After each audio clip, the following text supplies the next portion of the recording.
अस्सलाम वालेकुम व्यूअर्स, कैसे हैं आप सब? ठीक है। मैं काजी उज़ैर इस वक्त मौजूद हूं मरगज़ार क्रिकेट ग्राउंड में और आज दोनों मैचेस अपने अख्ताम को पहुंचे हैं। बड़े ज़बरदस्त मैचेस हुए, खासकर जो पहला मैच सेवन स्टार्स और दूसरी टीम थी जायंट स्लेयर्स, उनके दरमियान बड़ा क्लोज एक मैच हुआ। आखिरी बॉल तक गया, 3 रन से मैच सेवन स्टार्स ने जीता और फाइनल के लिए उन्होंने क्वालिफाई कर लिया। दूसरा मैच इतना ज्यादा ओवरऑल कंपटीशन नहीं हुआ, वन साइडेड मैच था। 214 रन स्पार्टन्स ने बनाए और 87 रन से उन्होंने मैच जीत लिया डाइकन के खिलाफ।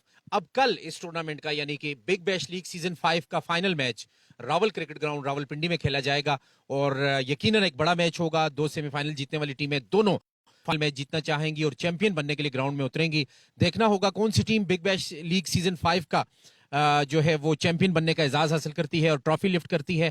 तो जो नाजरीन आज हमारे साथ रहे उनसे उनसे मेरी गुजारिश होगी कि कल फाइनल देखने के लिए आप जरूर ग्राउंड में तशरीफ लाएं, एंजॉय करें, पिक्चर्स बनाएं। संडे है, अपने बाहर ग्राउंड में आके माहौल को एंजॉय करें। रावल वैसे भी बड़ा अच्छा ग्राउंड है, रावल ग्राउंड के बाहर पार्क भी है, फैमिलीज के साथ आप आ सकते हैं। प्राइम स्पोर्ट्स और क्यूबी स्पोर्ट्स आपके साथ रहेगा। बिग बैश लीग सीजन 5 का final, remember it's tomorrow on Sunday, so stay tuned.